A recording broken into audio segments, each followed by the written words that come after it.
Welcome to City Exodus. Welcome back to City Exodus. You're now watching Country Living Chronicles, episode 11. God is still giving us time to move out of the cities and to move into the country. I hope you enjoy this family's testimony. I'm April. I'm Beban. We're from California, and we first heard of the Country Living message back in 2012 from Pastor Dwayne Lemon. And we live in the city, we're comfortable, sometimes we're hard-headed. We hear a message and it goes back to the right ear and we didn't pay attention to it much. After we heard the Country Living message in 2012, we homeschooled our kids because we want what's best for them. And then we do our weekly Bible studies with our small group, and Country Living idea somehow always pops up with all these chapters that we're reading, where we want to raise our kids and what we need to do. But with the small group Bible study, I found it a contradiction where what's the point of studying, Ellen White and the Bible and not putting into application? So around that time I was looking for like a support group. And then I saw a Facebook flyer of Jim Buller's Preparing to Stand Ministries here in Mariposa. So we attended one of his wilderness survival camp meetings. And so we drove about 6 to 7 hours, and then we attended every year. And it's so amazing how puzzle pieces come together, where he links prophecy with current events and country living, and he teaches us how to start fry from scratch, do carpentry work, Dutch oven cooking, blacksmith, what else? And then identifying wild edibles. Yeah. Learning Natural remedies. Learning how to survive, like minimalistic, like no buy, no sell as well. What would you do if you couldn't buy anymore? You're learning how to develop a trade. And so we keep coming back and have grown to love the message and embrace it. And then we got convicted. And so we looked for a country property like 2018, or we looked around. Everywhere, actually. It's a process. And then it was a process. It's a long process. I think character development is really part of this all. But we see God's hands orchestrating. We don't want any debt, so we can only afford land, so that's what we did. And we looked for other states because this is more cheaper, the land. But then we've loved California. We've grown to like it here. When we found this property, we bought this property in 2018. And then we finally decided 2019, it's time to move. The Holy Spirit prompted us. In 2019, when I quit my job at the hospital that I was working with for 15 years, and then I decided, hey, let's try to move into the property that we bought, which we bought like a year ago. So I was looking for a job, didn't find anywhere close to where we bought the property, but I did a traveling job. And, when you step in faith, God will open doors for you. So when He closed one door, He'll open another one. So I kept on applying and finally was able to find work closer to home. I could get paid more somewhere else further away. But my priority was to, establish myself in the country and build the ark for my family. It's a sacrifice for us. We sold our big house in the city. We lived in a used trailer for months, maybe about 8 months, to save on rent and mortgage. But in the end, it always pays off.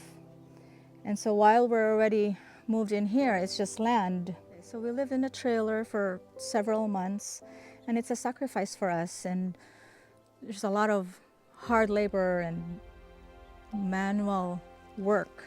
And so the kids at first, didn't like it, but we have to do things or else we're gonna freeze. We need firewood, so they have to go outside and get firewood. And Not like in the city where you just flip a switch and then, the heater comes on or the AC comes on. Here you have to actually, prepare for it. Like in the wintertime, we chop wood, we use the chainsaw, and we need to prepare for the upcoming season. We had visitors coming, so we needed to provide benches. And there's a few times where I had to get my son, like, okay, let's do a project together as a family. And we built some benches, we built some tables actually, so that, when visitors come, they have a place to sit, a place to relax and just commune. sometimes when the kids get bored, they say, oh, you should read a book or practice your musical instruments or work outside, help with the chores. Just keep them occupied, and I'm pretty sure they developed patience and hard work and some other. And we always get that question from parents that say, like, what do you guys do out there in the country? Well, I encourage you to try it sometime. You can come visit us, spend like a few days and see how it is. Where like there's a lot of things that you need to be done. Not like, we don't have the convenience of being in the city where you just, go to the store, go to Walmart or Costco and buy your stuff. Here, you have to be purposeful with what you do, wherein you have to prepare for the next season. And there's, projects after projects that need to be done, like Never-ending projects. like planting season. When it's summertime, you have to weed eat to that, because fire season comes. So there's a lot of things that you have to really think about more when you're in the country. God also tests us, or He knows what we need in our character building. We had some chickens before, and we were gone for a weekend, and when we came back, they were all attacked by a wild animal. So we have to mourn for that. And then we have our dog, a German Shepherd, who died, passed away. We don't know the reason. So there's always something that could discourage us, but we just move forward in faith. And we know that God is always behind us because He led us here and He will get us through. And COVID happened, and so that was the big wake-up call. And a perfect setting for people to reevaluate their lives and what God's will for them is. So the initial plan was for us to build an ark for my family, and we weren't expecting to do like a ministry what we did.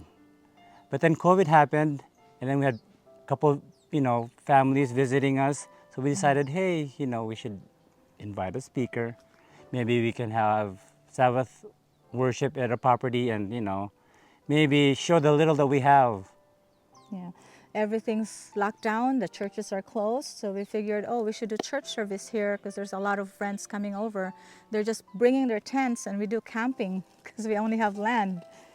But we make do what we have, and God blessed. And so that's how it started, our ministry. So we do camp meetings almost every month during the lockdown, and we invited speakers.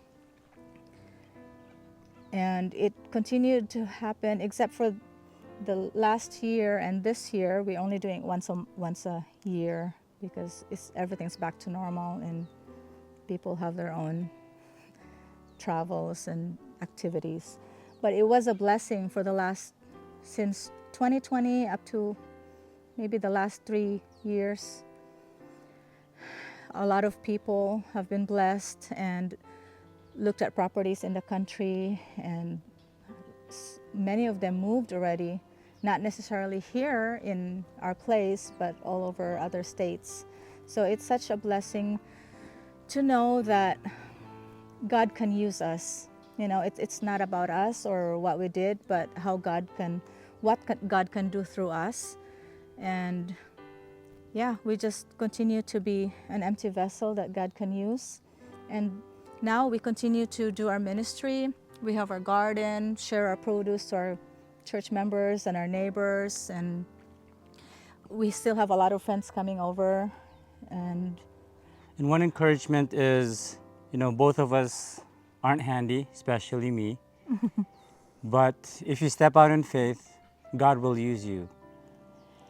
we don't know anything. We're from the city, so YouTube University is always our friend. He built a firewood house.